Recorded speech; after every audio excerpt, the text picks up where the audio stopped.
एक नॉर्मल दिन, एक routine flight Air India AI-171। Weather बिल्कुल क्लियर था, पायलट्स एक्सपीरियंस्ड और वेल ट्रेन्ड थे और रनवे पे खड़ा था एक बोइंग का state of the art aircraft. सब कुछ नॉर्मल था, पैसेंजर्स ने सीट बेल्ट लगा ली थी, क्यू टेक ऑफ के लिए रेडी था और पायलट्स को ATC से क्लियरेंस मिल चुकी थी।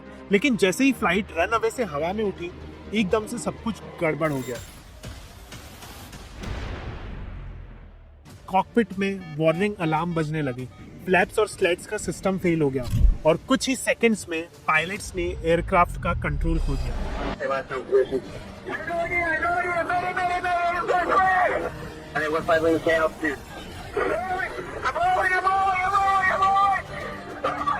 पायलट्स ने रनवे से बेयरली लिफ्ट ही किया था कि वो क्रैश हो गया।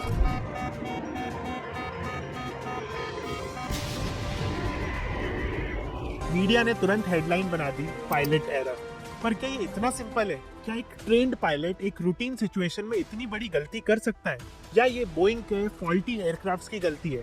जब हमने बोइंग के पास्ट इंसिडेंट्स को स्टडी किया, 737 मैक्स क्रैशेस, 787 के बैटरी फायर्स और वेसल ब्लोअर्स रिपोर्ट्स को एनालाइज किया, तो एक अलार्मिंग पैटर्न सामने आया। वेसल ब्लोअर्स जैसे जॉन बेनेट और सीम सेल्फर ने ऑलरेडी दुनिया को वार्न किया था कि बोइंग में फॉल्टी पार्ट्स जानबूझकर इंस्टॉल हो रहे हैं, सेफ्टी चेक्स को बाईपास किया जा रहा है, मैन्युफैक्चरिंग फ्लॉस मैनेजमेंट प्रेशर में छुपाए जा रहे हैं।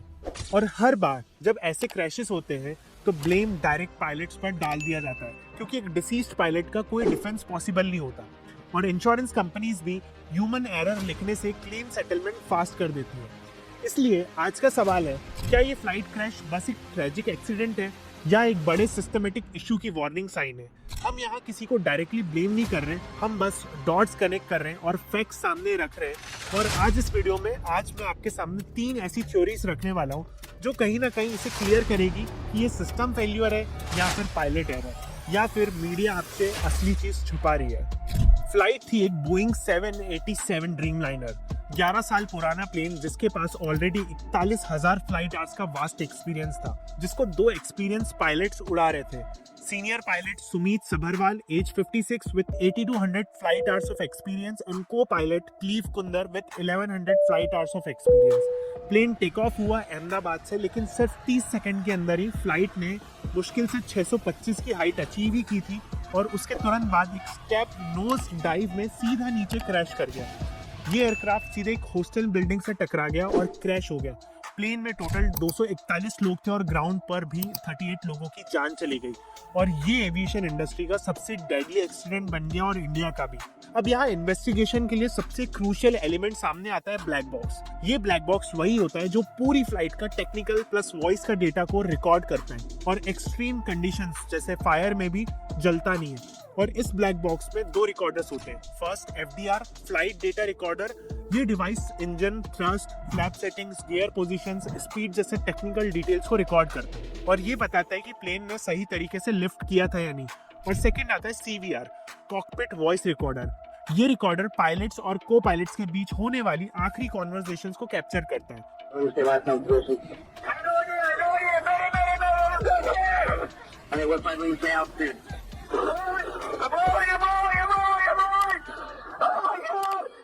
क्या कोई कमांड गलत थी? क्या कंफ्यूजन हुआ कॉकपिट में? कौन से अलार्म्स ट्रिगर हो रहे थे? इन ब्लैक बॉक्सेस से असली कॉकपिट की कहानी सामने आएगी, जो मीडिया थ्योरीज से अलग बिल्कुल सच बताएगी। इन्वेस्टिगेशन इसी बेसिस पर ये आइडेंटिफाई करेगा कि क्रैश की वजह ह्यूमन एरर थी या सिस्टम फेल्यूर था या कोई मेजर टेक्निकल फॉल्ट था।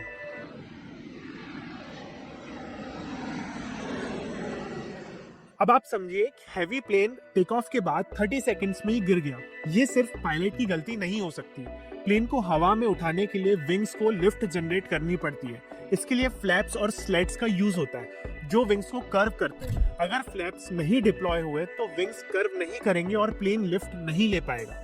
और कुछ बोइंग प्लेन्स में तो एक ऑटो गैप सिस्टम भी होता है जो ऑटोमेटिकली स्लेट्स को एक्सटेंड करता है जब स्पीड स्लो हो, अंडर 225 नॉट्स और प्लेन शार्पली ऊपर जा रहा हो। ये एक तरह का ऑटो पायलट बैकअप है लिफ्ट जनरेट करने के लिए अगर पायलट से गलती भी हो जाए तो भी ये काम करता है। पर AI-171 सिर्फ 90 सेकंड्स में क्रैश हुआ जब उसने हाइट लूज कर दी। मींस या तो फ्लैप्स डिप्लॉय नहीं हुए या फिर ऑटो गैप सिस्टम फेल हो गया। अगर ये हुआ तो बोइंग का डिजाइन ही फॉल्टी है। पॉइंट क्लियर है, सिर्फ लीवर भूल जाना इतनी बड़ी वजह नहीं हो सकती। अगर ऑटोमेशन था तो फिर सिस्टम क्यों फेल हो गया? कॉकपिट में रोल्स क्लियरली डिफाइन होते हैं। फर्स्ट होता है पायलट फ्लाइंग, पीएफ, जो प्लेन को स्टीयर करता है और फिजिकली फ्लाई कराता है। और सेकंड होता है पायलट मॉनिटरिंग, पीएम, जो पीएफ को सपोर्ट करता है और कम्युनिकेशंस हैंडल करता है। अब एक हाइपोथेसिस ये भी है कि पीएफ ने बोला गियर अप, जिससे टेक ऑफ के बाद हवा में एयरक्राफ्ट के व्हील्स अंदर जाते हैं, और पीएम ने गलती से फ्लैप हैंडल पुल कर दिया, फ्लैप हैंडल, जिससे एयरक्राफ्ट के विंग्स एक्सटेंड और रिट्रैक्ट होते हैं। अगर ये पुल कर दिया हो सकता है विंग्स रिट्रैक्ट हो गए हो और एयरक्राफ्ट स्टेल होके गिर गया, क्योंकि दोनों हैंडल्स में ज्यादा दूरी नहीं होती। बट सबसे बड़ा सवाल ये है कि अगर ये पायलट की गलती थी और एयरक्राफ्ट में ऑटो गैप सिस्टम था तो विंग्स को रिट्रैक्ट नहीं होना था, और अगर ऐसा हुआ तो ये सिस्टम का फेलियर है कि एयरक्राफ्ट का ऑटो गैप सिस्टम वर्क ही नहीं करा। और अब ये भी कंफर्म तब होगा जब सीवीआर और एफडीआर का डेटा सामने आएगा।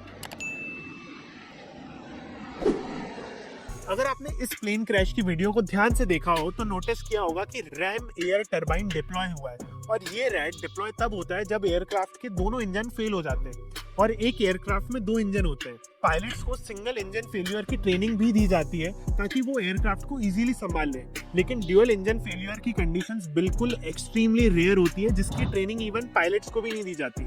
मतलब ये एकदम इम्पॉसिबल आउटकम होता है। इवन अगर आपको लग रहा हो कि ये एक बर्ड स्ट्राइक के कारण हुआ है, तो फुटेजेस में क्लियर दिख रहा है कि ऐसा कुछ नहीं हुआ, और एक्सपर्ट्स का कहना है कि बर्ड स्ट्राइक से ड्यूअल इंजन फेलियर पॉसिबल ही नहीं होता। एग्जांपल्स देखो, जब भी प्लेन क्रैश होता है तो पायलट एरर ब्लेम करना इंश्योरेंस कंपनी के लिए फास्टेस्ट और इजीएस्ट रूट होता है। फैमिलीज को जल्दी कंपनसेशन मिल जाता है, एयरलाइंस और मैन्युफैक्चरर्स बड़े लॉ सूट से बच जाते हैं, और क्योंकि पायलट जिंदा नहीं होता तो वो खुद को डिफेंड नहीं कर सकता, और पब्लिक भी ये नैरेटिव इजीली एक्सेप्ट कर लेती है। पर ट्विस्ट ये है कि अगर ये बोइंग की गलती निकली तो सिस्टम इशू, डिजाइन फेल्यूर या नेग्लिजेंस के चलते कंपनी को मैसिव फाइनेंशियल लॉसेस, लॉसूट्स और रेपुटेशन क्राइसिस फेस करने पड़ेंगे। और यही वजह है कि पास क्रैशेस में, जैसे लियरजेट 2001 या जर्मन विंग्स 2009 में, पायलट को ब्लेम कर दिया गया था और सेटलमेंट्स हो गए और डीपर प्रॉब्लम्स को छुपाया गया।